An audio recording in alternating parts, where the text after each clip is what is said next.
So I've been 10 years in Imperial College London, Center for Psychedelic Research, doing research into neuroscience, psychedelic therapy, communal elements of psychedelic work.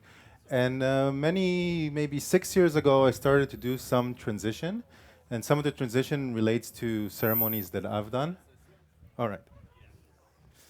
So I'll mention that 6 years ago, there was a group of people from Devon. I did every year with them ceremony. Me and my partner went to ceremony with these beautiful Devon people from London to the countryside next to Dartmoor. And we had kind of a regular process once a year.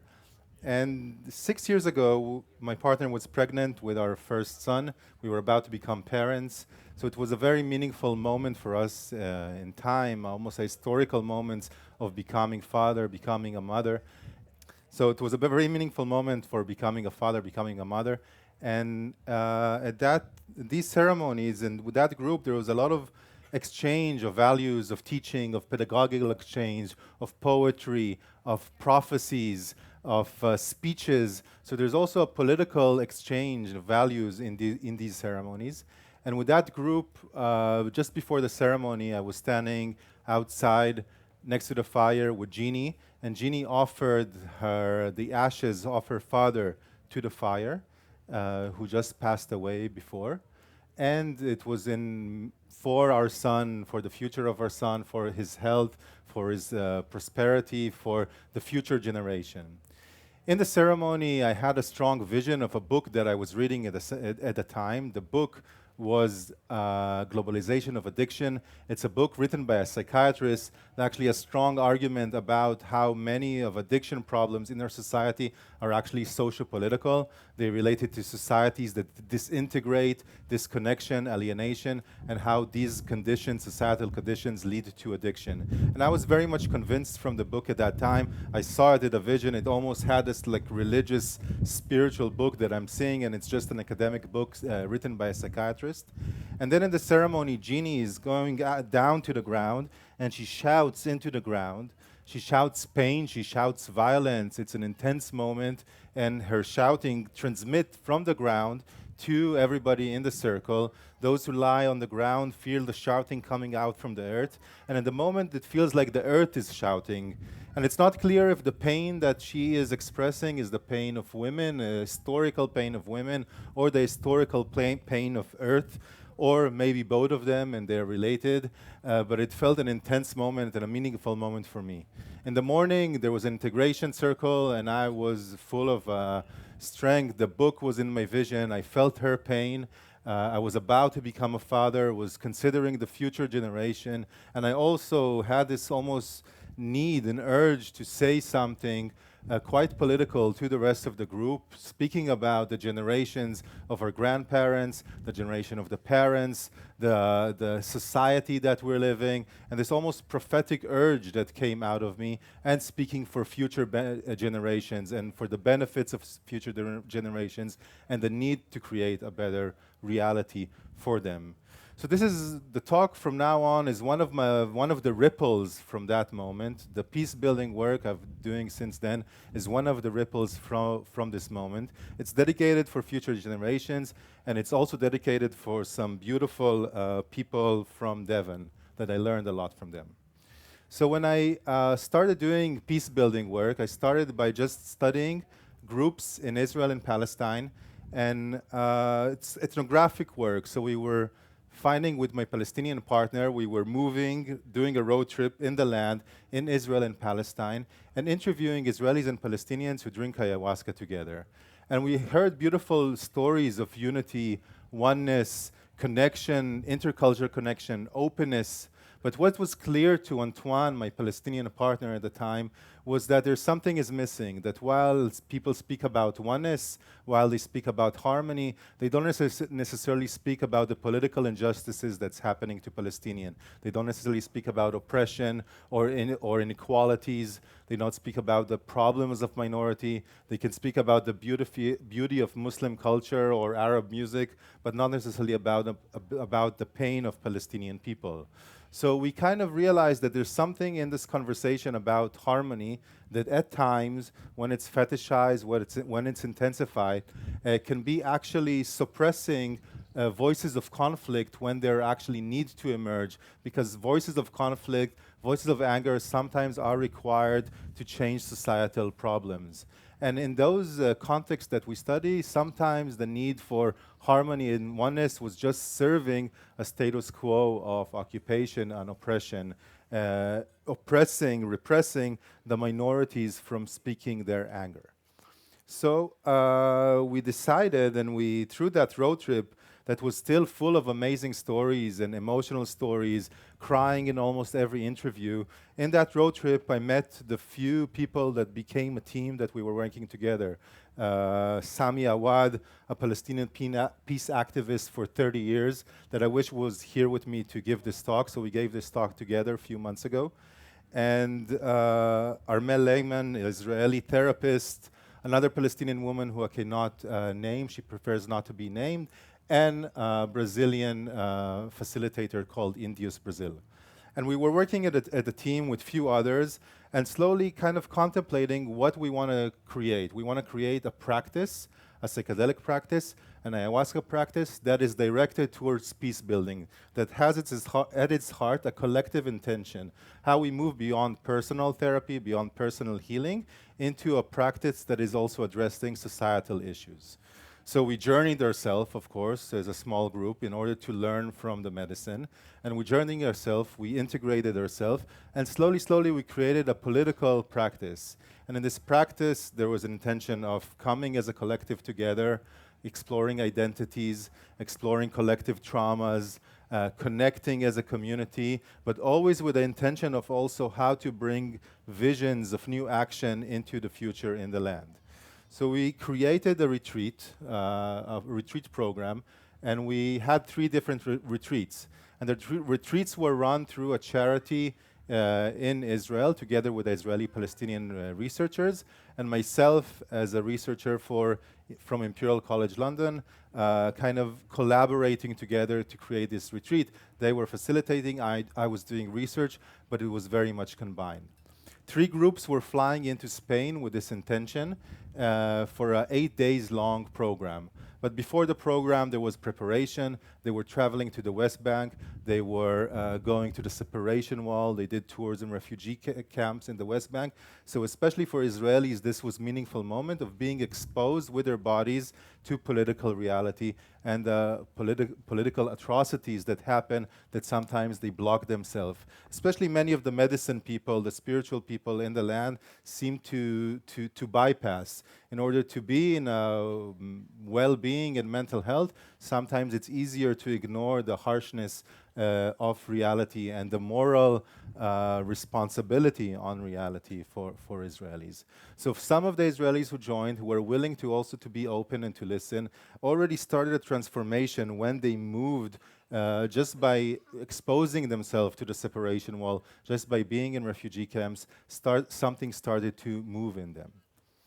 So just before going into Spain, there was already tensions. It was a year ago in the spring 2022, and it was the end of kind of COVID.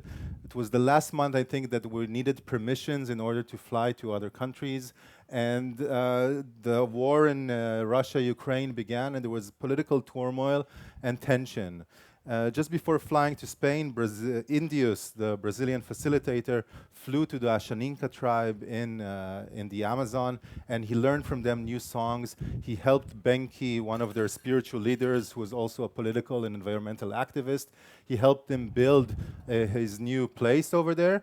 And at the same time, for 2 months, he learned new songs. And the songs of the Ashaninka, their songs, they're quite strong. It's a tribe that's known for its resistance to different occupying or oppressing forces since the time of the Inca, which was also an oppressive empire to some of the indigenous people. And the music that Endeavours brought already carries a certain strength in the ceremonies that were there in Spain. So we arrived to Spain, and we're doing a practice that bring all the identities, bring all the collective trauma. For a few days, we're having conversations, very personal, but through personal stories that know how to kind of go into the politics and align the personal and the political, suddenly the political consciousness is weaved through the stories of different individuals in the group. By having few sharings together, the stories weave to each other, the traumas are weaving to each other, the Holocaust, the lineages, the Nakba, the future, the occupation, the pain of women, all of that starts to weave into each other to some political consciousness. And with that consciousness, we entered into the ayahuasca ceremonies. So we were there in this faraway land in Spain, Extremadura, between a Zen monastery, Sufi community, a wide river, a beautiful mountain. And still in that land, when people were saying the word Israel, Palestine, we were speaking about home, they were saying here. By mistake, they were not saying there, they were saying here. As if surrounded by the same people with this conversation, they were still feeling as if they never left home. And the intensity of the moment was felt, but also the excitement, the hope, the pioneering, the really feeling that people are stepping into uncharted territories in psychopolitical consciousness. So when the first group entered ceremony, they arrived from Israel full of excitement, but excitement mixed with doubt. And they entered the ceremony with doubt. There were tensions.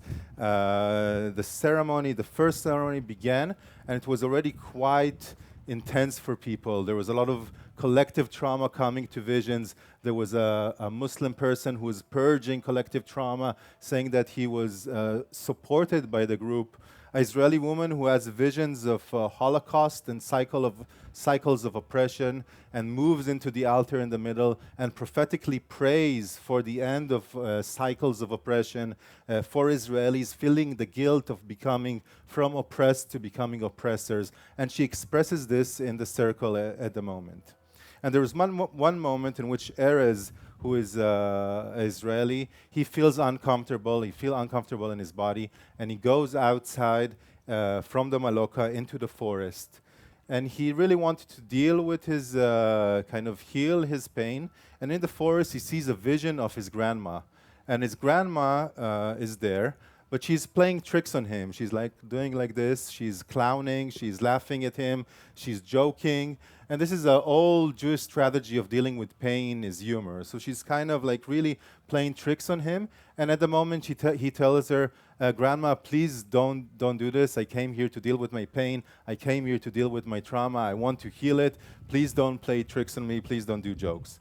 And he gets what he wants. And at the moment, she becomes a snake there in the forest, and it's all becoming very scary at the moment. And lizards and insects, they go out from the forest, and his visions become very, very scary. He feels that there's evil, there's some ineffable evilness in the air, and he goes and he feels he's actually in Eastern Europe in some ancient time of pogroms, and he's hungry and he's starving and he's trying to survive and he's looking for food, and there's snails coming out of the ground, and he goes and he starts digging for food.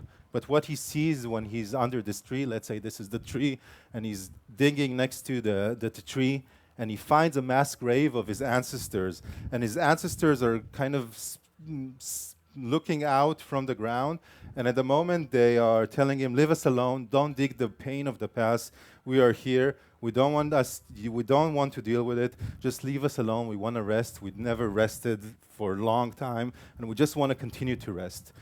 So he's full of that pain and respects the request, and he goes back to the Maloka, and he goes to other thoughts. Who's going to take his kids to the nursery? What's his grandma going to do? Who's going to do the dropout of the kids? And then he goes to drink another cup of the medicine and goes back to his seat and have another vision. And that vision, he's beaten by soldiers. It resonates with the story of Hassan, a Palestinian person who in his stories shared his trauma of being beaten by Israeli soldiers. And when Erez looked at the soldiers who was beating him, it's not clear to him what he sees. He sees Israeli soldiers, he sees people from Eastern Europe. Is it the pogroms? Is it now? But when he looks in the eyes, he sees the eyes of his ancestors. And he feels the pain, he feels the despair, and it's not clear for him that anything can be done, and it's quite a depressing moment for them. And with this energy, he ends the ceremony. And the ceremony ends, and the integration everybody share, and he shares all of this. And one of the Palestinian artists at the evening does a painting integration. Everybody paint their experiences. And Erez paints his experience. He paints the mass grave of his ancestor, but he puts the heart coming out of the ground from the mass grave. And he kind of adds humor to this. Then he goes out to the tree at the forest, and he goes to the tree, and he puts a LED light beam up the tree, a spiritual light ladder of sort for the mass grave of his ancestors. Before the second ceremony, everybody have doubts again, and there's cycles of doubts and confidence. But everybody, okay, we're gonna do it again, dressed up in white, go to the shower, relax, decorate themselves, coming ready, and all putting the intention of this evening we're gonna be together. We're gonna journey together. If the first ceremony was a very personal experience, quite chaotic, everybody a bit in their own world, everybody wanted to be together in that ceremony. And this is how the ceremony begins. The ceremony begins with a relaxation into togetherness. There's joy. Everybody are sitting in the meditation chairs, feeling each other, eyes are open, enjoying the togetherness, the oneness of the moment, the unity, and it's very relaxed. The music is very enjoyable, and everybody really feel held by others at the moment. With that energy, Erez goes outside from the Maloka to the night air, and he sees Omar, a Palestinian person who has been guiding Israelis in many transformations, and he invites Omar to the mass grave, and he goes down to the mass grave of his grandparents with his ancestors, with a spiritual light ladder, and he goes down and he starts seeing them coming up, kind of coming up from the mass grave into the ladder, and he helps them, he supports them, he puts his hands on the ground, and Omar is standing next to him, kind of protecting him, and it looks like a monk from like a church or something like this. He nods to Erez as if he's seeing also those ancestors passing by on the ladder. And he supports them, he thanks them for everything they've done. He says, you can go now, you're released. And then with his hands on the floor, he lifts it, and what stays on the ground is this heart shape. It's the heart that he manifested in the story the day before. It's a heart that's somewhere in this mass grave in Eastern Europe until today. And then he goes back to the Maloka, and in the Maloka he sits again. But the tension is back, the anxieties are back, and like almost every group, there are cycles. There's an emotional synchrony of the whole group. There's a togetherness, and suddenly there are doubts, there's tensions, there's anxieties. And he returns to a moment of anxiety, but every anxiety, every tensions are opportunity for breakthrough. So psychological tensions are opportunity for catharsis, for emotional breakthroughs. Cognitive tensions are opportunity for insight to penetrate them, and collective tensions are opportunities for celebration. And a celebration is invited to the space. Indius, the Brazilian facilitator, takes out a guitar and he beams togetherness to everybody in the group. And he really brings the spirit of joy, of alegria, realizing, okay, let's bring the celebration into life. And this really brings the energy up. People starting lifting each other. Ella wakes up from her despair, banging on the floor, shouting like this, dancing, shouting. One of the women, the Palestinian woman, ecstatically dances, wildly expressing all of her ghost outs, releasing all of her ghost outs. Everybody are there in a very collective, ecstatic dance, releasing the pains, releasing the trauma, being together, supporting everybody at the moment with joy. And the groups really realizes, wow, that's the moment. And they relax, they sit, we continue to sing more songs, It's beautiful. And then there's one moment again, going deep. And in that moment, Hassan from the stories of the trauma being beaten by Israelis, Hassan from that story suddenly bursts with anger and shouts. And in that bursting of anger, he shouts, "Halas, release me! Halas, release me!" And it's triggering. And it's everybody feel the trauma, the trauma, not the traumas of the past of the ancestors, but the day-to-day trauma of Palestinians, the soldiers beating Palestinians, the day-to-day violence, the current violence, the continuous violence, and they're afraid. And the Israelis are afraid at that moment, because in a way Israelis are always afraid that once the Palestinian unconsciousness is liberated, then Palestinian would seek revenge. Right? So it's like a very primordial fear of Israelis that once Palestinians are liberated, they would treat Israelis violently on all this history, past history of violence. So the Israelis are afraid of the moment. They're looking for support of each other, but the process stays in the group, doesn't go outside, stays in the group for around 20 minutes, and there's anger, and slowly everybody hold that process together, sing songs to Hassan, beating the drum patiently, holding the process together until it kind of relaxes. It's still going on a bit, but the whole of the group goes outside to the fire. The ceremony is about to end, sitting around the fire with music, relaxing, while Sami and Omar and Erez are just holding the space for Hassan. I go to check how's it going for them, if everything is okay, and I see them next to Hassan. They're eating an imaginary pizza, smoking an imaginary joint, and they ordered the pizza on their imaginary phone. They give me a slice, and that's how the evening ends. In the morning after, sense of kinship, of family is strong in the group. They've been through a strong process together. There's something new that has emerged in them. There's a certain responsibility, a certain sharing that have been. There was a celebration, but there was also going and diving deep into the pain, diving deep into the anger. And what is shared at that moment is in the integration circle. The integration is theatrical, so people can share their experience not just in words, but they can also reenact some of their experiences. So they can also use other participants to reenact. You can ask other people, sit next to me like you did in the ceremony, sing that song for me like you did in the ceremony, and to kind of have the experience coming into life again.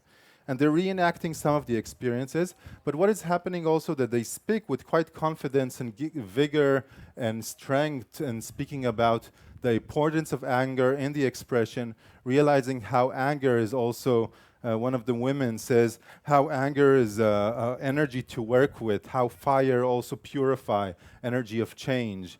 Israeli person, a very kind of medicine, relatively new agey, very amazing facilitator, peace and love, who was kind of apolitical and politically disengaged, suddenly realized the pain of Palestinian people, and he says, from that moment I will carry this message on to wherever I go, to wherever I work, I will carry this message on. And this is an intention for action for him. He's intending to change his behavior. He's putting this in front of the rest of the group for his accountability. He says, I'm committing to change my own actions. I'm committing to also bring the political pain of our reality to wherever I go, even if it's in medicine circles. So the process of the first group ends, and everybody are hugging. We're kind of the facilitators don't want them to leave. There's a new sense of family, and we hug them. They go back in a bus. The facilitators go to the river, integrate, speak a lot about what happened, and get ready for the new group to arrive. And the second group arrives. Again, they're excited, but they're a different group. They're kind of a group of rebels, you can think. They're more teenagery, they're more activist, there's more fire in their spirit, they're quite wild. And this group didn't have much process about collective trauma, but their political pains were this more wider pains in our societies, pains of dislocation, of confused identities, where do I belong to, what is my home, who are my people, kind of like a confused identity coming, looking for a new sense of belonging in the space. And what I'll share soon is music from that, from one of the ceremonies that was edited. We're going to do it soon. Music from one of the ceremonies that was edited.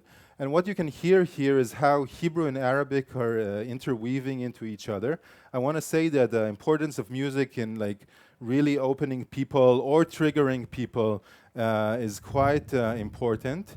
It brings also the fears and the angers, but it also opens. And in that sensitive state, it brings a lot. And what you will hear also in this is the diversity, and why you listen to it is that you can hear the diversity of the processes. So things can start quite chaotic, quite tense, and then they build up. And when the building up happens, there's usually pockets of care created in the group. The practice that we did was very participatory. So it wasn't a facilitator that could facilitate the whole evening. It was a facilitator really encouraging the group to bring themselves.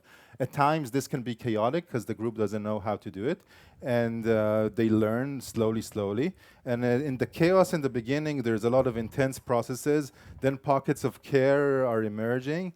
And then maybe suddenly a sense of togetherness that is created by the group, kind of left with just celebration and joy. So you hear the diversity of the processes. You hear the Arabic and Hebrew intertwined. And feel free to close your eyes. Feel free to lie down if you want. It will be 5 minutes, and then we come back.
Yeah, so that's just a taster. I saved you from a lot of the purging and the intense processes.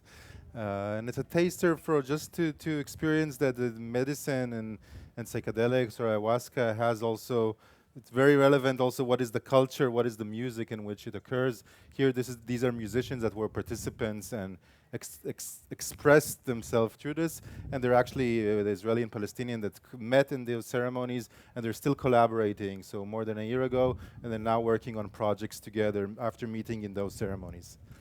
So the second group ends its process.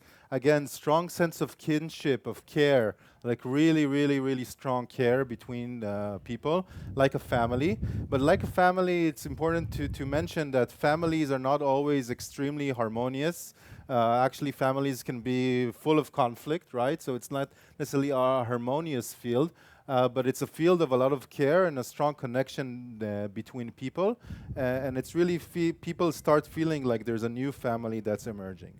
And with that, we hug, we say goodbye to the second group. We go, integrate by the river, the facilitators, and a third group arrives. And the third group, just quickly, again, processes of collective trauma, but also this group had the majority of Palestinians in it, and the interesting part of this group was that there were, for the Israelis, it suddenly was hard to be a minority in the situation. There was almost a process of power inversion that the Israelis experienced. I also experienced that. So it was a bit hard for the Israelis suddenly to feel a minority. There's maybe even a larger threat in society for Israelis, the idea that one day they would be a minority in the land, and that played a part there. And also for the Palestinians, how to accommodate Israelis in their fear and accept them in their fears and help them to be included in that space.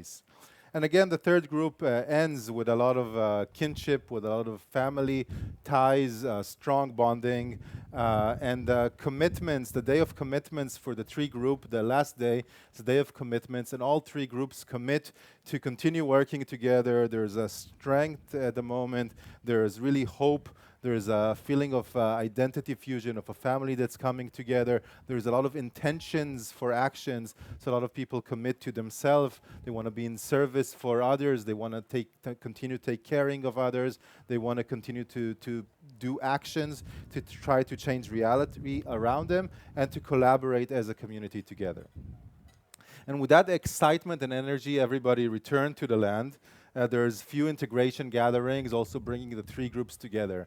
But the return to the land and bringing all this hope back to the land is not an easy process. And for many people, more than a year ago, they're still integrating. So that intense connection that happened in the program, but then returning to a land that the architecture of separation just continues to separate people is a hard process for some. So for some, there's a lack of space. There's no physical space in which they can continue to meet.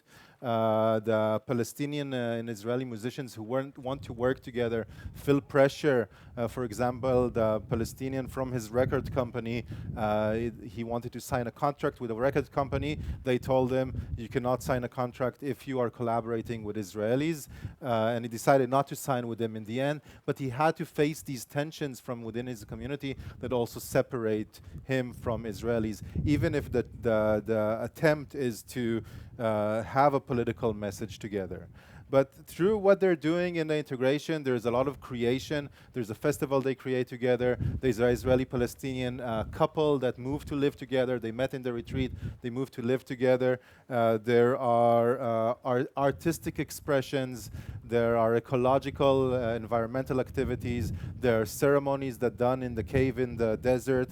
And these are all organized by participants from these groups. So they really try to move some of this energy into reality around them. For others who don't manage to move this energy into action, they might come into challenges. Or for those who suddenly return to alienating reality, they might come into challenges. So you can imagine that there's a paradox of connection. If you feel an intense connection in the moment, but then a Palestinian returns to Ramallah and doesn't have a spiritual community around him to speak his language, it's harder for him to meet also the ones he was journeying with, he might suddenly feel a even more strong sense of alienation. There might be also a paradox of liberation. You feel suddenly free, completely free at the moment, but then you return to an oppressive reality, and that moment of freedom just reminds you even more how oppressive and challenging is the reality around you. So these are challenges that are in many psychedelic experiences, but here there have been even more strong for some of the people.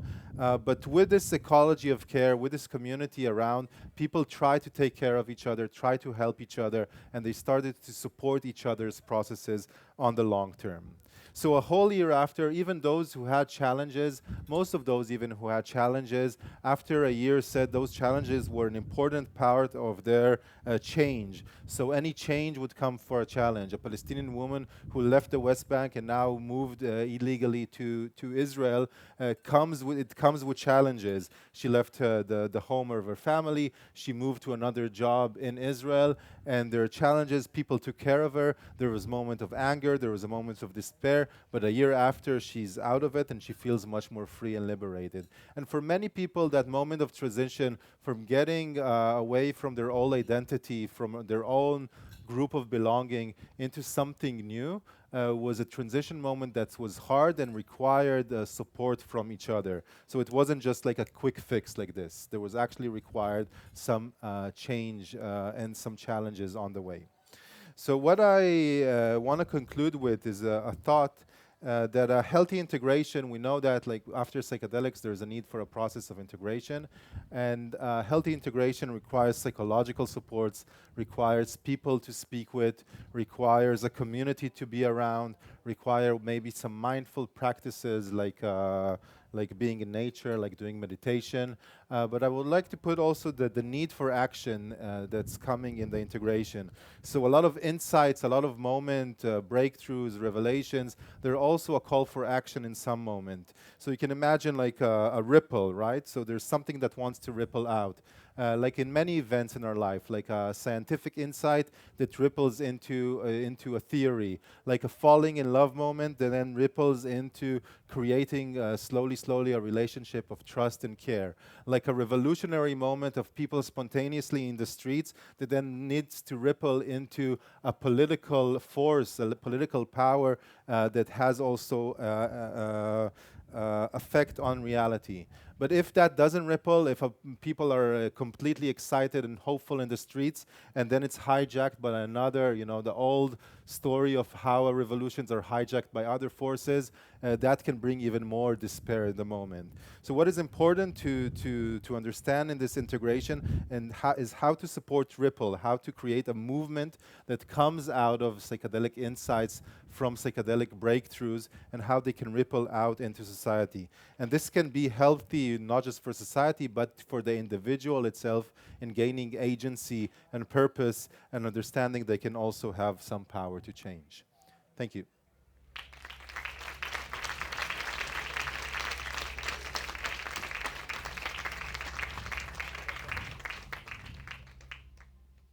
Beautiful. I just wanted to say what a true blessing your work is. And my question is this. So much of sacred plant medicine work is focused individually on the interior journey. Yet, what makes your work is remarkable is that you brought a focus on the outward difference our lives can make, bringing positive change into the world. What specific practices during the time of the ceremony and after were most useful for helping people translate vision into action?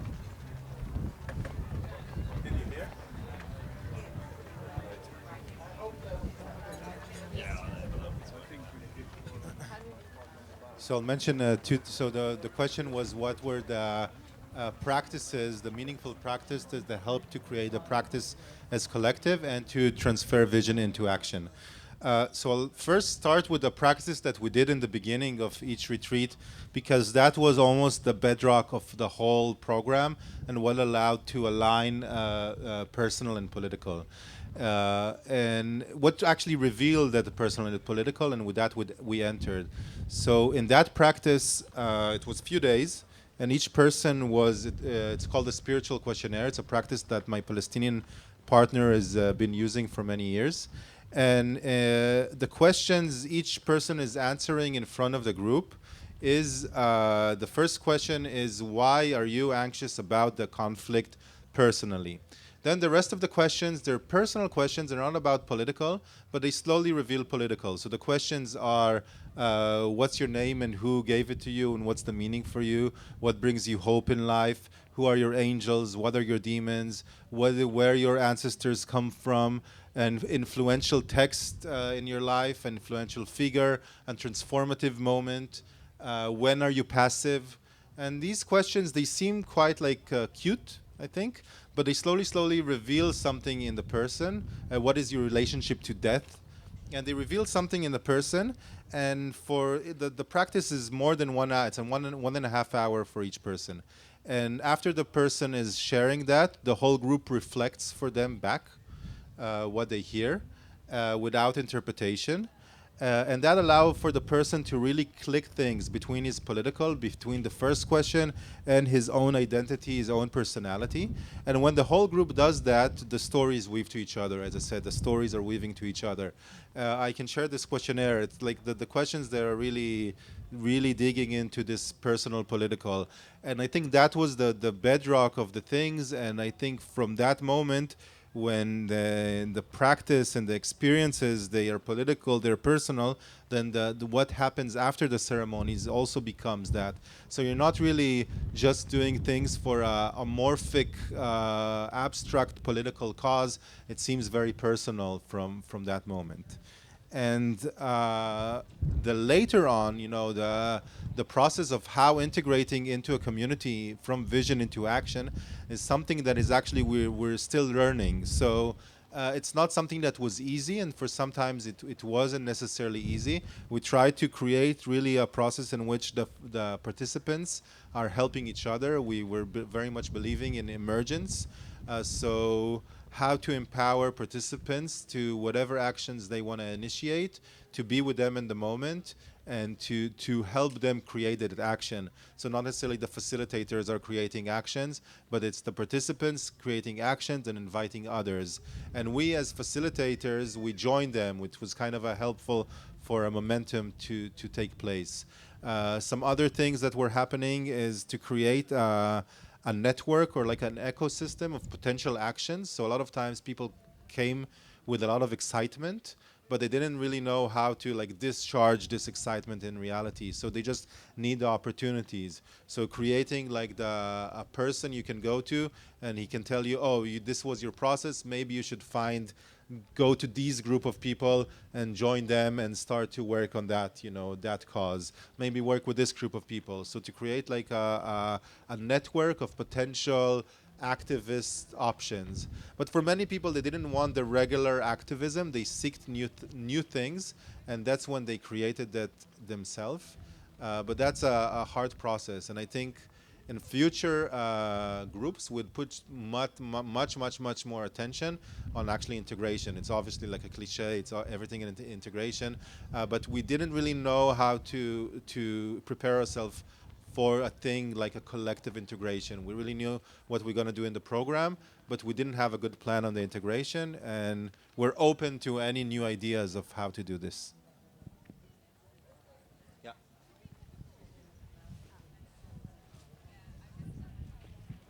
Leo, you're amazing.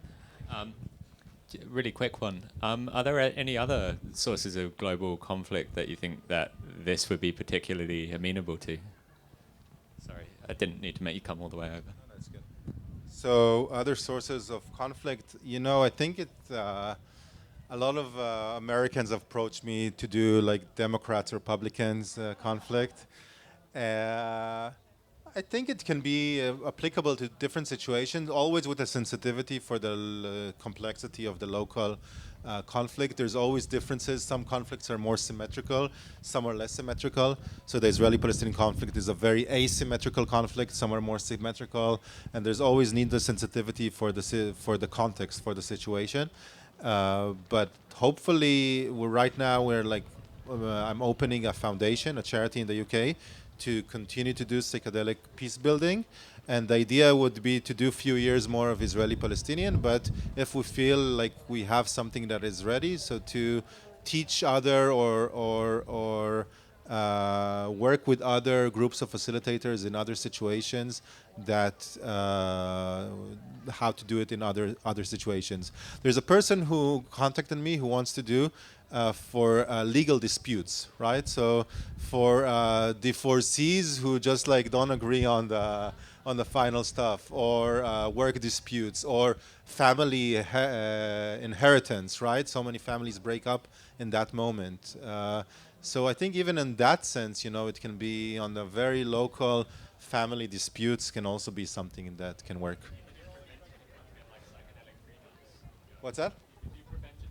Preventative ones, yeah. Well, first of all, also thank you for this work and for the publications. I had read your article about the processes, and that's wonderful. And what that called to mind for me, those collective processes, that brought to mind the Eleusinian mysteries, where the psychedelics were used not for healing, but now to instill a common or cultural values and deeply ingrained. And you see the potential for that, and therefore for that kind of mechanism to scale. I kind of think that this is how they're used also now. Medicine Festival, this is not just a personal healing, right? There's a cultural event with music. I think a lot of times, even ceremonies or festivals, they might speak the language of like inner healing, but in reality, it's a cultural practice. And it speaks the language maybe of like Western society or the need for personal healing and therapy. But actually what is created is a culture, a community. And I think that, even if it speaks a different language, a lot of the ayahuasca practices right now in neo-shamanic Western practices are actually collective communal practices de facto. Like this is what they do. And this is why people actually join them, because that gives meaning to be in a community. Thank you, Leo.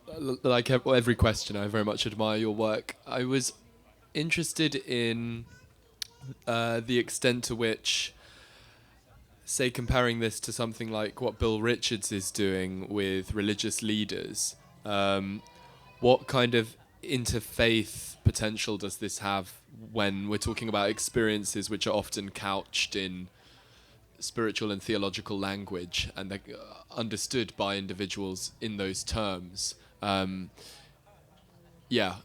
the what kind of interfaith dialogue was brought up and on that vein, do you think it could be helpful, say, in the traumas to do with Ireland and Northern Ireland and those troubles, which are also both tribal and religious to some extent? Thank you.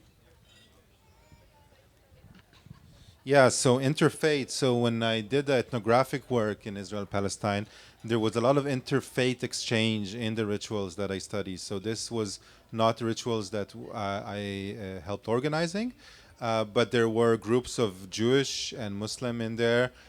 In the ceremonies, like reading from Kabbalah, reading from the Quran, and actually doing like this kind of back-to-back stuff, but also really taking it outside the ceremony and continuing like creating dialogue through this mutual experience. So definitely there is that, and I see that also in the ceremonies we did in Spain, but there was a bit of the religious context was a bit like the Jewish or the Muslim context were not as strong. But actually in the land, what's happening in the land in Israel and Palestine has more of that. So there's a lot of Jewish ayahuasca practices. There are Orthodox rabbis who lead ceremonies now in Israel. There's quite a lot of like religious language. And again, with interfaith exchanges, it's good, but it's always good to be sensitive. Who is the dominant faith in the exchange, right? Like with a religious study of Bill Richards, it seems that they invite like a lot of people. They're like diverse, but maybe their practice is already Christian. It is already Christian because it's created by Christians, and they might invite imams and rabbis into their study. But there's always a question whether it succeeds accommodating other faiths in their own ontologies and their own ideas and their own culture. So it's always good to be sensitive. Sometimes the dominant faith or the dominant culture is blind to its own, status quo and the state of things. Regarding Ireland, I think so. I don't know really. I don't know too much details, but I think it can be helpful there. Again, there were people who approached me in the past. The situation there is more of maybe restorative, right? So there's like it's pain that people are trying to get out of, and I think that's an even easier situation than the Israeli-Palestine, which is a living conflict, right? So I think there's opportunity there for healing through dialogue, through meeting and really bringing the past, but also with the hope of just like letting it go and creating a better future. I think so. Jesus Christ. You keep missing.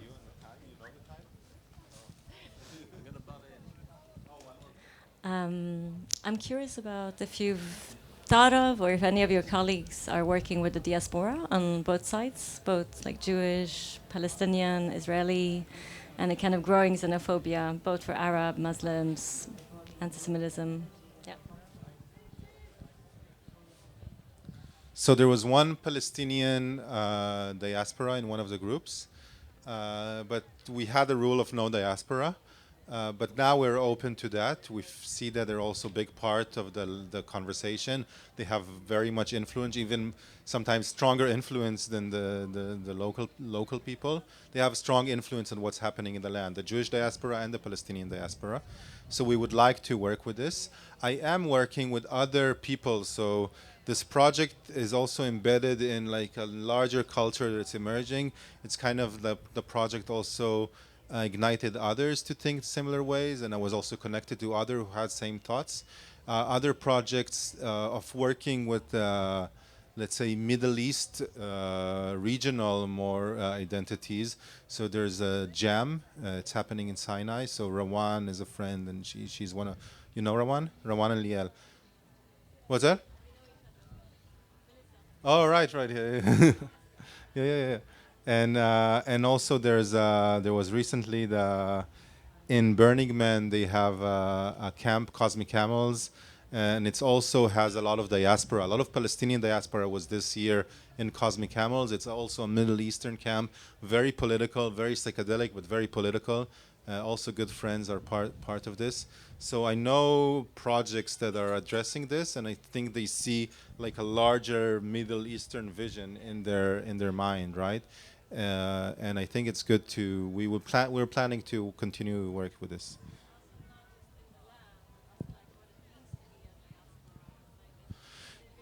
Yes, and the pain of diaspora, what it means to be diaspora, exactly.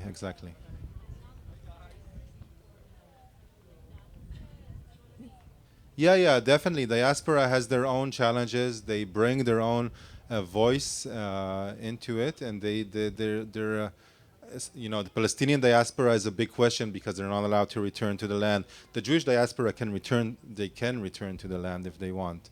But the Palestinian diaspora really feel that they're still part of a process because they've been kicked out at 48. They cannot return to the land. And they're still influencing a lot of the Palestinian voices because of that. So the right of return is a big question for Palestinian. And they're still victims of the situation. Yes.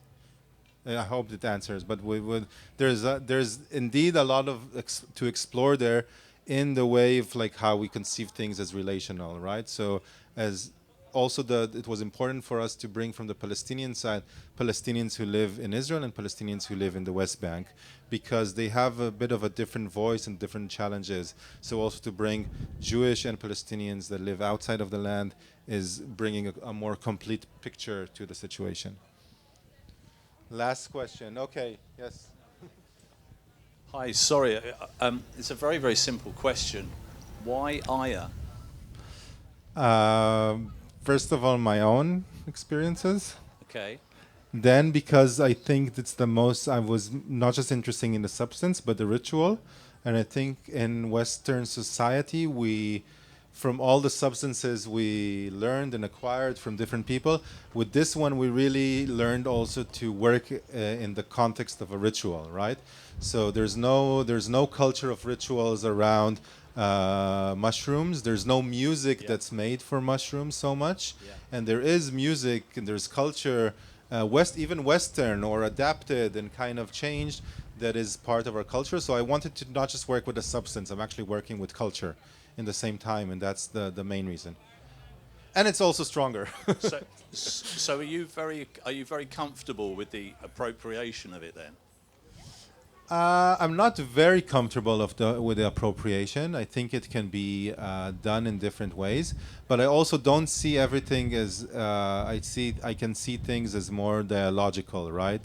So there is an exchange of culture sometimes. Sometimes it's completely brutal appropriation, but sometimes there's dialogue, and even in the indigenous people, for many of them, ayahuasca is something that's relatively new.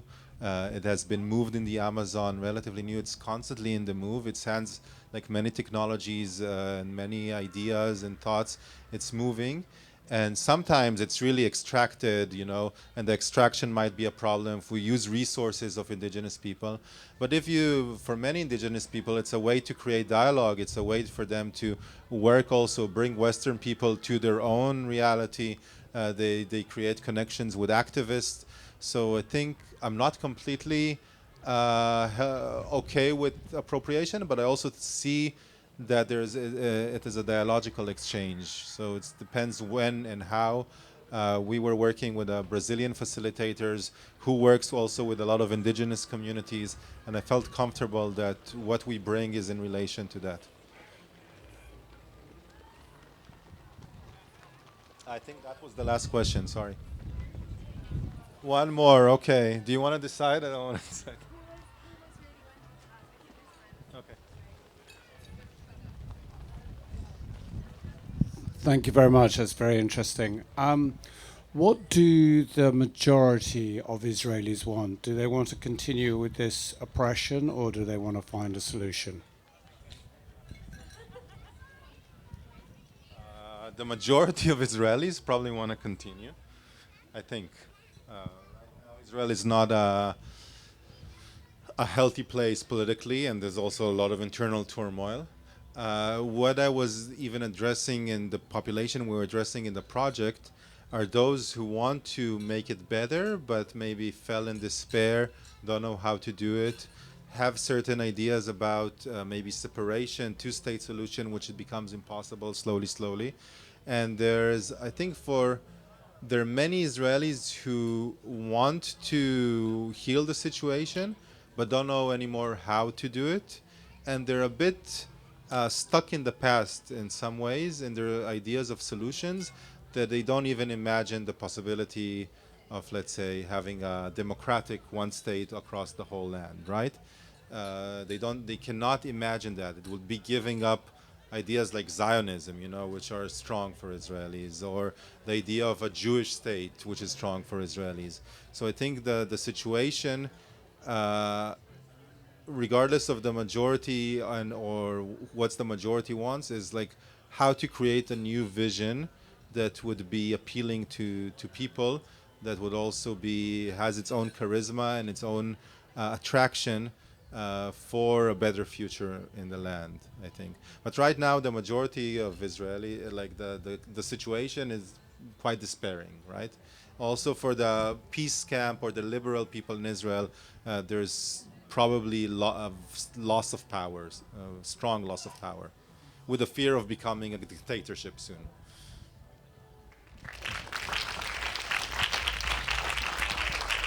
Thank you so much, Lior, and thank you so much, everybody.